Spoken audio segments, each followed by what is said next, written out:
I'm thinking it's going to have to start with an exorcism. Oh Exorcism. my God! It's Damn. Roman. You think she There's a lot possessed? What y'all think?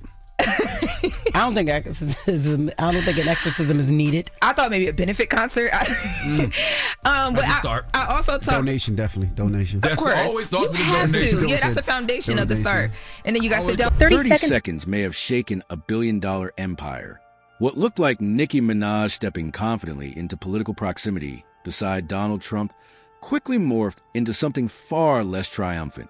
Instead of celebration, the moment has been reduced to a looping clip, a punchline, and the sound of crowd laughing louder than any applause she received on stage.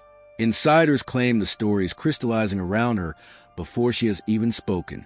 On January 28th, she appeared at a Treasury gathering, publicly declaring herself the president's #1 fan, clasping his hand for nearly half a minute, pledging hundreds of thousands toward Trump-aligned accounts, including $1,000 set aside per newborn, and accepting a kiss on the cheek as cameras. I hope she knows what she's doing. I do too. Because she's turning a lot of people against her, and I hope it's for a reason that she really feels for, and not just doing it for press or not doing it for any other reason. Because I see a lot of the barbs really turning on her. Yeah. Well, you know, we've always seen Nicki march to the beat of her own drum. So I mean, I feel like she knows what she's doing. That don't make it right, but I feel like she knows exactly what she's doing. Days later at the Grammys, her absence drew cheers, while host Trevor Noah joked that she was probably still at the White House.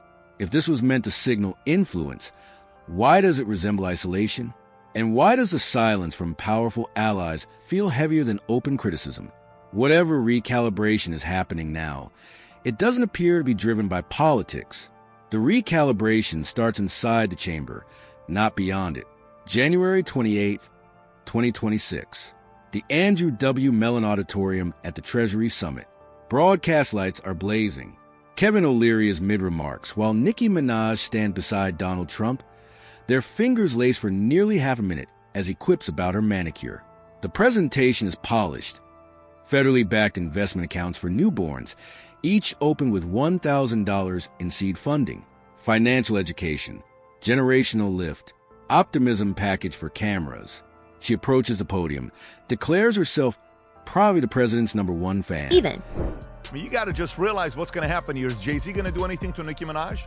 She's making it very clear on what she's coming out with. So this is the part that you got to watch very closely on how Trump's handled this. Now, don't get me wrong. We've seen the clips that there was a relationship, that they would talk and the exchange and all this other stuff. Yes, we've seen. And the applause lands precisely on cue. She pledges hundreds of thousands toward the branded accounts connected to families within her fan base. On the surface, it scans as benevolent, tactical, forward-looking. Yet executives in major label corridors reportedly read the tableau differently. The optics, they suggest, resemble alignment etched in indelible ink. This is not a fleeting post. It is capital deployed, stage presence granted, physical closeness broadcast, and allegiance verbalized in a season when allegiance extract a price. Rewatch the exchange without the swell of clapping, and the geometry of that handshake shifts. The symmetry feels uncertain. The leverage appears tilted. The initial rationale forms quickly. Nicki Minaj says she is stirred by concerns over religious liberty and by what she characterizes as unfair treatment of Donald Trump during the 2024 race. She frames her stance as compassion, a reflection of her own clashes with media scrutiny. On Katie Miller's podcast, she describes sensing a parallel vocation waiting beyond music, something civic, something governmental. The storyline feels providential rather than calculated, yet this is where the arc curves. Observers inside entertainment circles argue that solidarity does not necessitate a prolonged hand clasp beneath federal insignias. Compassion does not demand proclaiming oneself the president's foremost admirer before a bank of lenses. Destiny seldom arrives packaged with a cheek kiss and banter about acrylic nails. On paper, the divide between spiritual conviction and choreographed allegiance seems narrow. In execution, it widens considerably. Add in the monetary pledge and the meticulously staged summit setting, and the gesture begins to resemble an exchange rather than an expression. Exchanges prompt a different inquiry. Who benefits, and at what cost?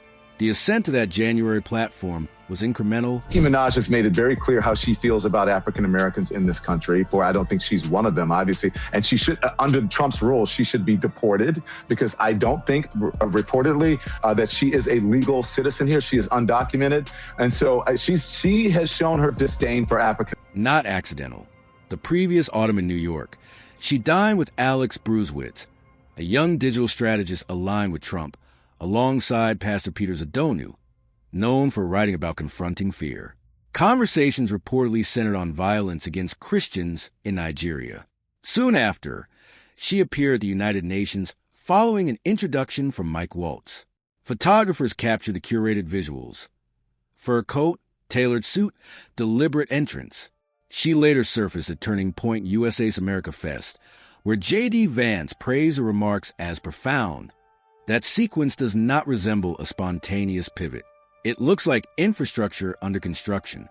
Consultants note that when a performer crosses multiple public thresholds in quick succession, the alignment is purposeful. By the time the Treasury summit unfolds, everybody that's going to do whatever they're going to say. Nicki Minaj is not nobody. If Nicki Minaj tweets something like this and Jay-Z doesn't sue, well, it's very different than what... It functions less as a surprise and more as culmination. Apex moments rarely rewind cleanly. Her camp leans into a persecution motif. Bruesewitz compares her media treatment to Trump's, emphasizing her lack of a Grammy win. The narrative casts her as outsider, target, resilient combatant. For loyal fans, that framing resonates. Then the Grammy ceremony proceeds without her. Host Trevor Noah references her absence. The crowd laughs and then applauds. Not anger, not protest. Applause. Clips travel swiftly across platforms. Insiders suggest it is not the joke, but the audience reaction that unsettles label executives. Laughter can be contextualized. Applause at someone's absence conveys something starker, perhaps even relief. If the embattled hero narrative seeks solidarity, the public response begins to suggest distance. And distance resists easy reframing far more than open hostility ever could. At this stage, the imagery becomes even more precise. The Treasury appearance is not merely ceremonial. It is attached to branded policy language. Do you know what happened when I came here? You have to go inside. Huh? What you said? Can you please stop filming and just step in the car for us? No, I need a lawyer. Federally backed Trump accounts seeded with $1,000 per newborn. When Nicki Minaj lends her voice to that framework, the gesture is anything but subtle. It is choreographed, documented, and engineered for circulation. She calls on supporters to defend Donald Trump from what she labels smear efforts, recasting herself as both barricade and megaphone. Strategists in Washington often describe this mechanism plainly. Cultural influence can be translated into electoral language. Star power expands demographic access. Visibility becomes velocity. Yet observers also note what is absent. There is no publicly announced advisory position, no formal policy portfolio, no institutional foothold. Only commendation, camera time, and a shareable moment looping across feeds. That asymmetry is what some insiders underline. Within upper-tier political environments, standing nearby without a defined mandate is ornamental, and ornaments, by definition, can be rearranged or removed with minimal disruption. Meanwhile, Katt Williams enters the frame with precise restraint. He doesn't lash out. He doesn't dissect her discography. Instead, he subtly reframes the tableau, observational, almost clinical. The tonal shift is immediate. What had been presented as proximity to authority begins recirculating as perplexity. What was intended to project clout starts resembling overreach. Media analysts often mark this as a pivot.